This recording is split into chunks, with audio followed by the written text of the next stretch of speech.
Are you unsure whether buy-to-let property is right for you? Well, this video is perfect for you. In this video, we discuss the pros and the cons of the buy-to-let property strategy. Now, make sure you watch this video all the way through to the very end, because I'm going to be sharing a really important tip that helped me make hundreds of thousands of pounds, if not millions, by the time you're watching this video.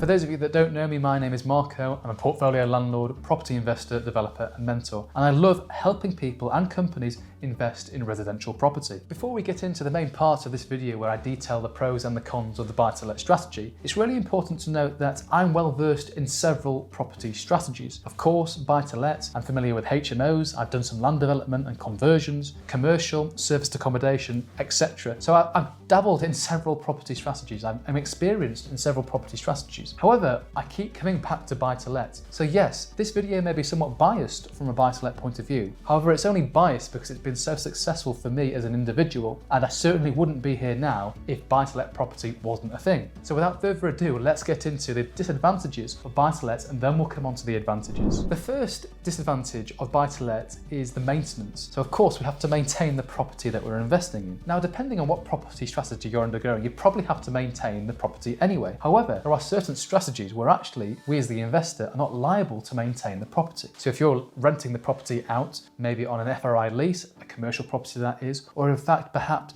maybe you're letting it to a social housing provider, they are responsible for the maintenance and the upkeep of the property. However, I'd say for the vast majority of property strategies, we are responsible as the investor. So that is a disadvantage to buy-to-let. Of course, it takes time to maintain this property. However, in my opinion, it's a disadvantage, but the benefits far outweigh that. The second disadvantage, which follows on very nicely from the first, is that we have to manage the property. So in buy-to-let, we normally have a tenant in place and we have to manage that tenancy. And yes, this requires work. If you don't want to do it, you can instruct an agent to manage that tenancy on your behalf. However, do not fear if you have no management experience. It's a fairly simple task, and if you really dedicate the time required to learn how to manage a property, you can bring that cost in-house. And a typical cost for an agent could be 10% plus VAT.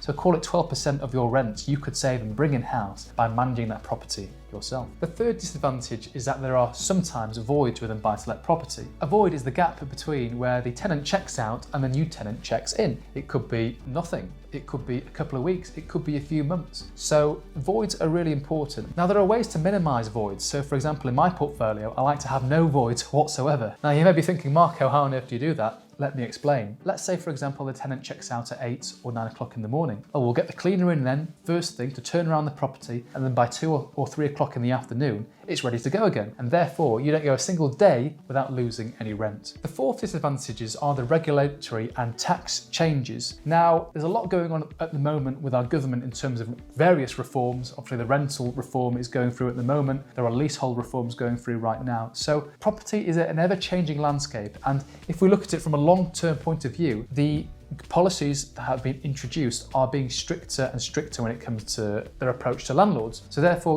we can anticipate this going forward. I certainly don't think being a landlord is going to get an easier life, is what I'm trying to say. And if the Labour government comes to power, which probably by the time this video comes out may very much be the case, then we may even expect this to get slightly worse. So yes, there are regulatory risks from a buy-to-let strategy point of view. That being said, the PRS, which stands for the private rented sector, the PRS is in absolute shambles. This country doesn't have enough homes. So for me, from that pure simple point of view where supply is so low and demand is so high, and we as investors in the PRS sector, buy-to-let investors, offer that service to increase accommodation, I can't see in my particular lifetime anyway that the rules are going to be so harsh that we are forced out this industry. Let's make it real clear, the government need us as private landlords to provide quality accommodation to people in the UK. And when it comes to tax changes, yes, in the past 10 years we've seen Section 24, which means anyone that owns property in their personal name and has a mortgage, typically speaking, their profitabilities are somewhat squeezed depending on several factors. So this has made owning property in your personal name or buy-to-let property in a personal name more unattractive. However, as we know, those that own property within an SPV or limited company are protected from this rule. The fifth disadvantage of the buy-to-let strategy is that it's very tough to get a good deal accepted. Anyone who's either bought property or in the process of looking for property will resonate with this. It can take weeks or months to get a really good offer accepted. Therefore, if you are looking to get really good deals straight to your inbox, consider signing up to our email list. It's completely free of charge and everyone on the list gets first access to the deals that we come across. The link is in the description. Fear not, we are finished with the disadvantages of the buy-to-let strategy. So let's come on to the better part of this video, the better half, the advantages and the positive things in relation to buy-to-let property. Number one is, in my opinion, buy-to-let property provides a good and a steady income. Yes, this income typically isn't as rich as a HMO or something like that. However, it's good enough for the little time that we invest in this particular strategy. Buy-to-let is a relatively passive strategy, which I'll come on to very shortly. The second benefit, which follows on very nicely, is buy-to-lets are very generous for capital appreciation. Again, dependent upon where you bought the property. However, if you're buying in areas with strong fundamentals, things such as a high percentage of owner-occupiers in that area, great employers, great schools, great transport links, and low crime, then I'd argue, statistically speaking, that's a relatively safe area for you to invest in, and you'd like to generate and realise capital growth that's more or less in line with the average in the UK long term. Now, there are some property strategies that do not benefit much from capital appreciation, and they're leaving so much money on the table. This is why I'm such a believer in buy-to-let, because buy-to-let, yes, you get paid on your income through rent, but also more importantly, you make more money and your wealth is significantly grown by the capital appreciation of those particular properties too. The third advantage of buy-to-let, and we kind of touched upon this in a related point in the disadvantages, is that there is in general such a high demand to rent property in the UK. And often when I'm speaking with a new client or a new potential client, they have reservations and concerns as,